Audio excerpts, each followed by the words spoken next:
Lo que vamos a estudiar hoy es fundamental y necesario para comprender el capítulo 11 de Romanos. Dentro del mundo evangélico hay dos sistemas para interpretar las Escrituras. Uno es conocido como la teología del pacto y el otro es conocido por el nombre dispensacionalismo. La teología del pacto es un sistema que espiritualiza los pactos y promesas a Israel y los aplica a la Iglesia. En este punto de vista, la nación de Israel no tiene futuro, la Iglesia no será arrebatada y, según muchos, no habrá reino literal en la tierra. El dispensacionalismo es simplemente un título dado al estudio de la Biblia en una manera en la cual se reconocen distintos periodos de tiempo a través de la historia de la humanidad. Durante estos periodos, Dios realizó ciertas demandas a la humanidad y la humanidad es responsable para con Dios en ciertos aspectos. Esta interpretación considera la Biblia de manera histórica, gramática y teológica para poder así descubrir de manera consistente lo que la Biblia significaba para sus primeros destinatarios y lo que significa para nosotros. Francamente, jamás encontré a un cristiano que no fuera en algún punto dispensacionalista. De hecho, si usted está vestido con ropa de algodón y lana, evidentemente cree que Dios requiere algo diferente durante este periodo de lo que Él requería al judío del Antiguo Testamento, que no podían adorar a Dios cuando estaban vestidos con dos telas distintas. Es más, si usted comió jamón durante la semana, obviamente no cree que Dios lo responsabilice por no llevar a cabo la dieta del Antiguo Testamento. También, si usted decidió pedirle a Dios que perdone algún pecado durante la semana, orando en el nombre de Cristo, y esta mañana no vino a la iglesia con un palomino o una cabra o un sacrificio de harina por ese pecado, usted ha probado por estos tres hechos que al menos cree en tres dispensaciones. Estas son las siguientes: el período después de Adán y antes de Moisés, el período después de Moisés y antes de Cristo, y después de la muerte de Cristo en la cruz para pagar el precio de sus pecados, y de esa manera terminando con los sacrificios requeridos en la dispensación anterior. Así que es muy importante este tema, preste mucha atención por favor.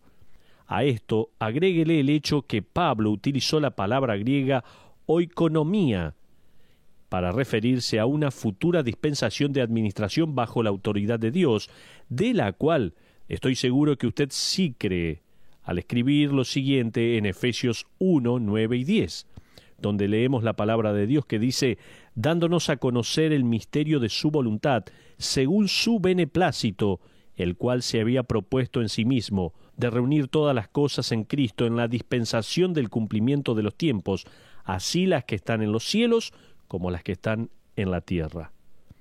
Hasta ahí la porción de la palabra. Dicho de otra manera, si usted cree que un día ya no vivirá con las limitaciones de la carne, sino que tendrá un cuerpo glorificado y morará en el cielo, en la presencia misma de Dios, en el cuerpo de Cristo, entonces usted también cree que habrá una dispensación futura y eterna. Entonces, tenemos al menos 4 épocas o eras diferentes y distintas de la administración de Dios en la que Él requería ciertas cosas de la humanidad, y la humanidad, por la fe en la palabra de Dios, respondió a ella. Se haya dado cuenta o no, usted se está beneficiando de la aplicación de las dispensaciones. Uno de los argumentos utilizados por los creyentes de la teología del pacto es que el dispensacionalismo es algo relativamente nuevo. Sin embargo, la palabra dispensación la encontramos unas 9 veces en el Nuevo Testamento. Se trata de la palabra griega oikonomía, que en algunas ocasiones se traduce administración o mayordomía. El apóstol Pablo usó esta palabra en varias ocasiones para referirse a la dispensación presente, la cual es conocida como la dispensación de la gracia o la dispensación del Evangelio o de la Iglesia. Pablo escribe lo siguiente en Efesios capítulo 3, versículo 2. Si es que habéis oído de la administración o dispensación de la gracia de Dios. Luego en 1 Corintios 9, 17 dice así: la comisión me ha sido encomendada, o la oikonomía, la dispensación del Evangelio que le ha sido encomendada al apóstol al predicar. Eso de que la dispensación es una idea nueva no es correcto. Se trata de un concepto del Nuevo Testamento. Estudie la respuesta de la iglesia primitiva a esta idea, o incluso de la iglesia de los primeros siglos, y, por ejemplo, regrese a la época de Justiniano Mártir, que vivió entre el 110 hasta el 165 después de Cristo, y habló de la dispensación presente. Ireneo, que vivió unos 50 años después, habló de las dispensaciones de Dios, en especial de la dispensación cristiana. Clemente de Alejandría, que guió a la Iglesia en el año 200 antes de Cristo, distinguió 3 dispensaciones diferentes. Ahora, ¿cómo puede alguien criticar al dispensacionalismo y decir que es nuevo cuando San Agustín escribió estas palabras en el siglo IV? Escuche, él decía así: la institución del sacrificio era adecuada en la antigua dispensación, pero no lo es ahora. Dios, que sabe infinitamente más que el hombre qué es lo más adecuado para cada época, está ordenando todos los eventos en su providencia hasta que la belleza del curso del tiempo se complete, para que cada dispensación se adapte a cada era sucesiva y termine como una gran melodía en una pieza de música colosal. Esto decía San Agustín en el siglo IV. La idea de las dispensaciones no es nada nuevo. La acusación de que se trata de algo nuevo proviene del hecho de que las distintas dispensaciones presentadas en las Escrituras fueron organizadas en un sistema de interpretación bíblica conocida como dispensacionalismo recién en el siglo XVII, y tal vez allí viene la confusión. El índice apunta generalmente a John Nelson Darby, que vivió en el siglo XIX como el fundador del dispensacionalismo. Eso es erróneo. 200 años antes de Darby, John Edwards publicó 2 volúmenes de más de 800 páginas titulados Repaso completo de las dispensaciones. Un poco después, a mediados del siglo XVIII, Isaac Watts, famoso compositor de himnos y teólogo, escribió un ensayo titulado La armonía de la religión y todas las dispensaciones que Dios designó. En ese ensayo, Watts pasó a hacer un bosquejo de su teología dispensacionalista. Ese bosquejo recibió un punto más y fue publicado en las notas de la Biblia de estudio Scofield en el 1909. En otras palabras, Scofield no utilizó el bosquejo de Darby, sino el de Isaac Watts. Ahora, es aquí que se pone interesante la cosa.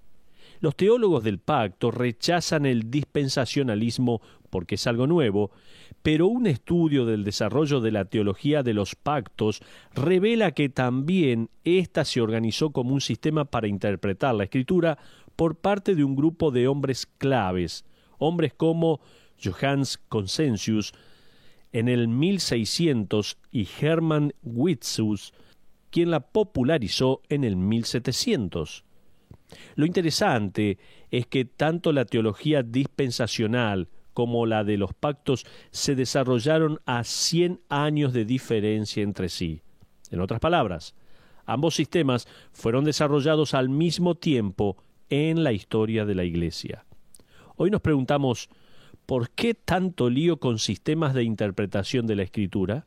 Bueno, la razón es, tal como dijo James Orr en su libro El progreso de los dogmas y la doctrina, que la Iglesia a través de la historia ha estudiado las grandes doctrinas una a la vez y no todas al mismo tiempo.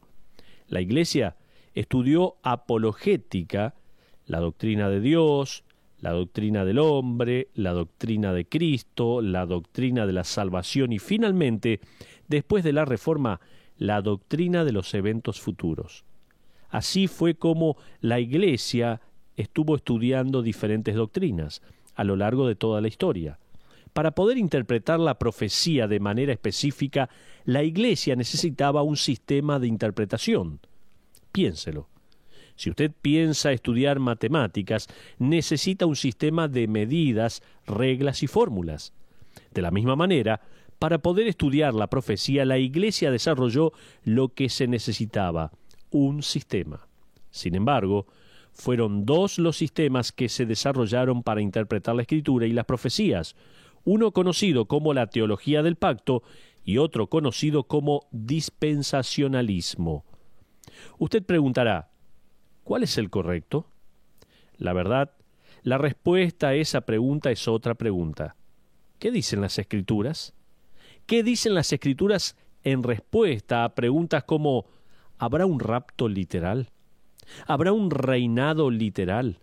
¿Habrá una tribulación literal?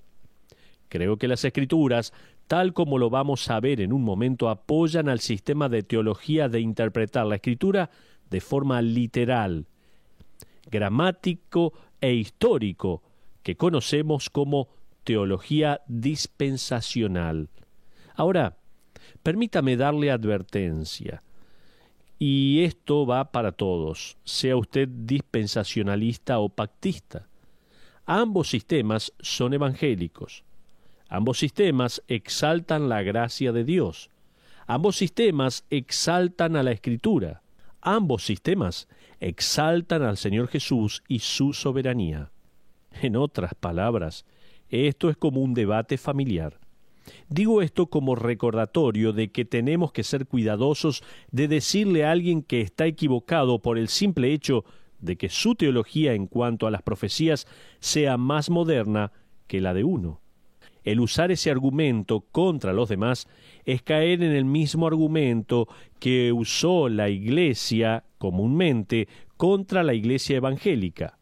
Decían, ustedes son algo nuevo, así que no pueden tener la razón. Ustedes, los protestantes, se organizaron recién en el siglo XVI y nosotros estamos presentes desde el siglo III, así que nosotros tenemos la razón y ustedes no. Cuidado, porque tal vez estamos haciendo exactamente lo mismo. Ese es el argumento de muchos. Lo he escuchado una y otra vez de parte de algunas personas a las que intenté predicarles el Evangelio. Usted anda con algo nuevo. Nuestra creencia proviene de hace siglos desde Roma. Escuche, si algo estaba mal en la Iglesia y los líderes de la Reforma buscaron arreglarlo en el siglo XVI, no se mejora con el tiempo y de a poco, simplemente es un viejo error. Una mentira que ha estado presente por mucho tiempo sigue siendo una mentira. De hecho, es una vieja mentira. A propósito, Juan Calvino y todos los demás reformadores enfrentaron una y otra vez esa acusación de que venían con algo nuevo. Ellos respondieron que porque algo había sido enseñado en el siglo III no significaba que era lo acertado, y el hecho de que algo no se había enseñado sino hasta el siglo XVI no quiere decir que sea algo errado. Continuemos, esto se está poniendo muy interesante. Si lo antiguo fuera mejor que lo nuevo, entonces nos tenemos que hacer cuáqueros o amish. Piense en la ansiedad que se hubiera ahorrado de ser amish en el año 1999. ¿Se acuerda? ¿Recuerda esa frase cuando se anunciaba el caos informático una vez que llegara el año 2000? Los amish estaban listos, no tenían problemas. Si cuanto más viejo, mejor. Entonces, ¿por qué no regresamos a los días de Whitefield o John Wesley? Iríamos a la iglesia a caballo y nos sentaríamos en bancos sin respaldo. No hay que preguntarse, ¿es antiguo? Si no, hay que preguntarse, ¿es bíblico?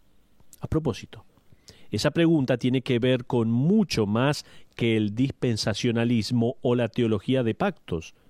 Esa pregunta impacta cada aspecto de su vida. Por ejemplo, ¿cómo voy a criar a mis hijos? ¿Qué dice la Biblia? Otra pregunta, ¿cómo se va a relacionar con el sexo opuesto? Tiene que pensar qué dice la Biblia. ¿Cómo va a gastar el dinero? ¿Qué dice la palabra de Dios? ¿Cómo va a tomar decisiones en cuanto a su estilo de vida? ¿Qué dice la Biblia al respecto? La cuestión no es cuál es lo último en cuanto a la teología o qué hicieron mis abuelos, sino que la cuestión es qué dice la Escritura al respecto.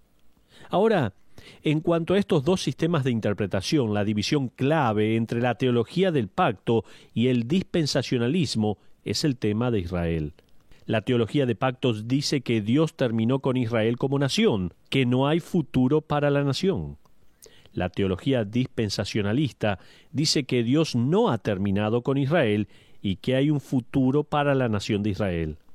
Ahora la pregunta debe ser, ¿qué dicen las Escrituras? Como estuvimos viendo anteriormente. ¿Qué dicen las Escrituras en cuanto al futuro de Israel? El pasaje clave que trata el tema del futuro de Israel se encuentra en el libro de Romanos. El capítulo 9 lidió con el pasado de Israel. El capítulo 10 habla del presente de Israel y el capítulo 11, a donde quedamos en nuestro último estudio, habla del futuro de Israel. ¿Se acabó Israel o tiene futuro? Sería la pregunta. Romanos capítulo 11, versículo 1, por favor, vaya a su Biblia una vez más. Dice la Biblia allí, digo pues, ¿ha desechado Dios a su pueblo? En ninguna manera, porque también yo soy israelita. Esto da la idea de permanencia. En otras palabras, Dios no ha desechado permanentemente a su pueblo. No. Para mí es más que claro. Fíjese en el versículo 11 también. Digo pues, ¿han tropezado los de Israel para que cayesen? En ninguna manera.